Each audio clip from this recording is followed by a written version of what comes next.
네, 오늘 21절부터 보겠습니다. 예수님께서 음, 이제 두로와 시돈 지방으로 가는데요. 여기서 이제 가나안 여자 만납니다. 우리가 잘 알고 있는 수로보니게 여인입니다. 이 여인이 예수님을 주 다윗의 자손이여 이렇게 부르면서 나를 불쌍히 여기소서 이렇게 얘기를 합니다. 내 딸을 흉악하게 귀신 들렸나이다 이렇게 얘기를 합니다.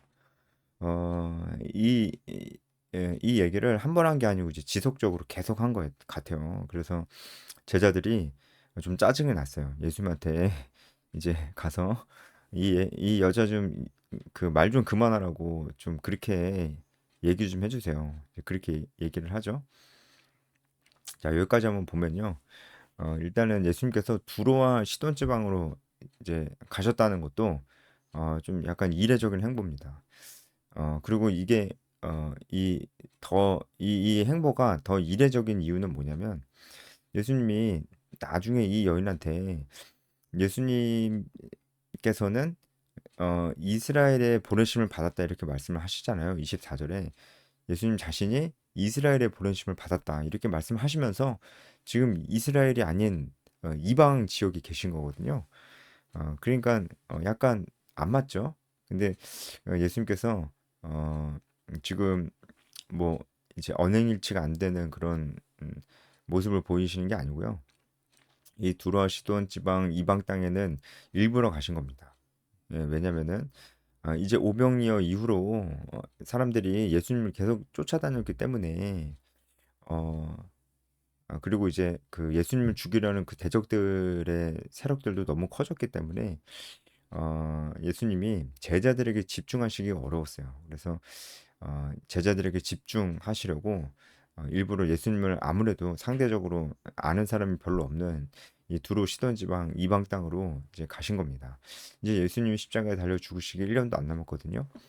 예수님께서 이 중요한 시간에 오직 제자들에게 집중하기 원하셨다는 것을 우리가 알 수 있어요. 그러니까 예수님의 사역의 우선순위가 어디에 있었는지도 우리가 알 수가 있는 거죠. 결국은 제자 훈련을 얼마나 중요하게 여기셨는지, 그리고 그 제자 훈련의 목적은 재생산이었습니다.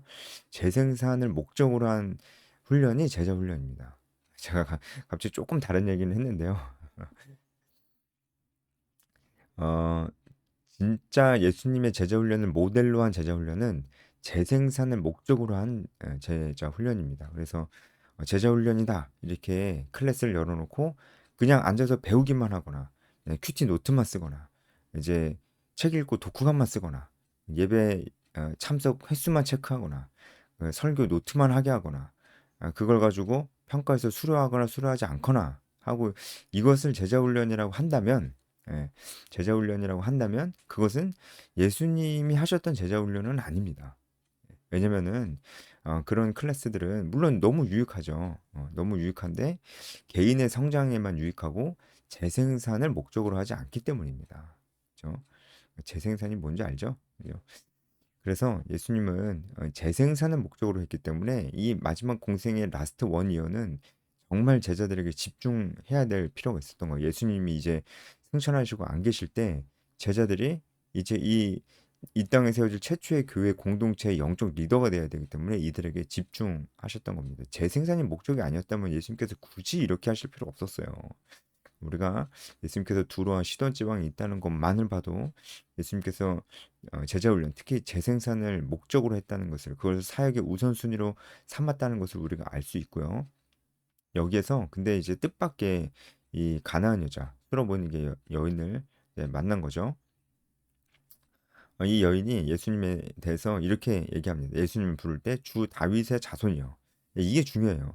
어, 일단은 우리가 결과를 알잖아요. 이 여인은 예수님께 칭찬을 받습니다. 뭐에 대한 칭찬을 받냐면 끈질기게 매달렸다 아니에요. 거기에 대한 칭찬을 받은 게 아닙니다. 어떤 칭찬을 받았냐? 믿음에 대한 칭찬을 받은 거예요. 믿음. 그러니까 이 믿음이 그냥 끈질기게 매달리는 게 다 좋은 믿음입니까? 아니, 그렇지 않죠.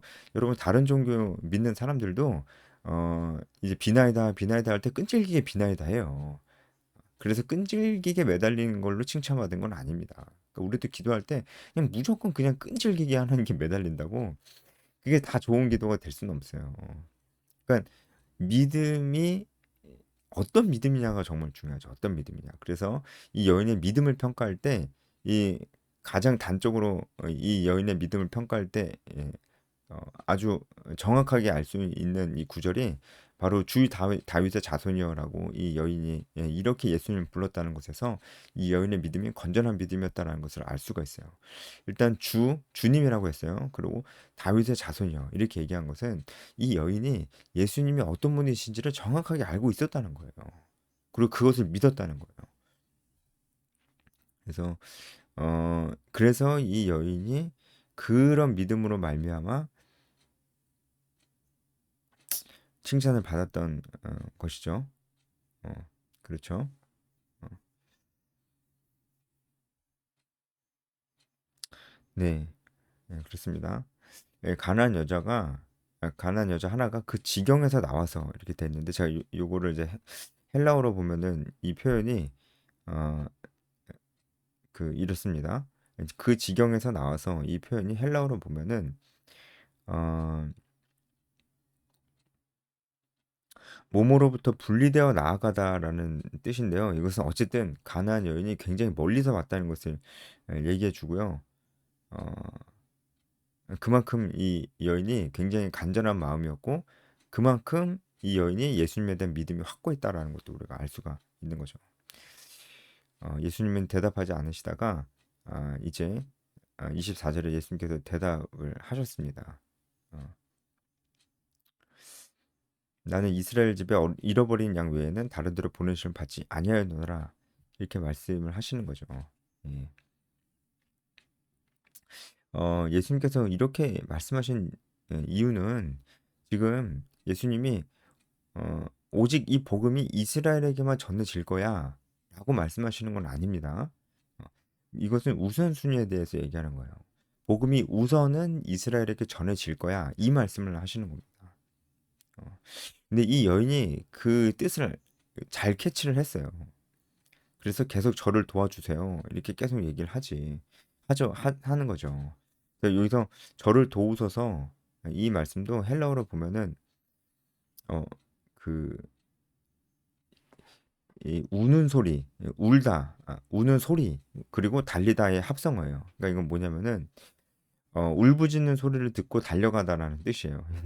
도우소서 이 말이요. 그러니까 울부짖는 소리를 어딘가에서 듣고 어떤 사람이 위험에 빠졌나 보다 하면서 그 사람을 도우려고 달려가는 사람처럼 저를 도와주세요.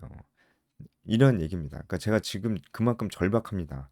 이런 뜻이에요. 그래서 예수님이 이 여인이 자존심이 상할 수도 있을 만한 말을 하시죠. 자녀의 떡을 취하여 개들에게 던짐이 마땅하지 아니하니라. 여기서 자녀는 이스라엘이죠. 걔는 누굽니까? 바로 이방 사람들 그리고 이 여인의 딸을 얘기하는 거예요. 자기 보고 개라고 하는 거예요. 여기서 개가 그냥 개도 아니고 작은 개, 강아지. 그러니까 뭐 우리나라 말로 하면 개새끼죠. 그렇게 얘기를 하는 거예요. 그러니까 얼마나 모욕적이에요. 근데 여기 숨겨진 사실은 뭐냐면 여기서 이제 개라고 돼 있는 이제 어, 퀴나리온은 들개는 아닙니다. 집에서 기르는 개예요. 이게 예수님께서 주신 힌트 같은 거죠.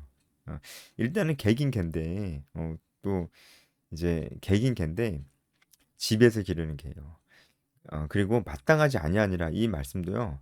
한글로는 굉장히 단호하게 말씀하신 것처럼 표현이 되는데 헬라어로는 그렇지 않습니다. 단호하게 말씀하신 게 아니고요. 자녀의 떡을 취하여 개들에게 던지는 것이 그것이 자연스럽게 여겨지는 것은 아니다. 이렇게 말씀하신 겁니다. 그러니까 약간 굉장히 완곡하게 말씀을 하시죠. 개들에게 던져주는 것이 그게 뭐 그렇게 자연스럽게 여겨지는 건 아니야. 뭐 이런 뉘앙스로 말씀하신 겁니다. 그러니까 예수님께서도 지금 그 말씀을 하시는 거죠. 이방인에게 복음 전해지는 게 불가능한 게 아니야. 하지만 일단은 이스라엘이 우선이야. 하지만 이방인에게 전해지는 게 불가능한 건 아니야.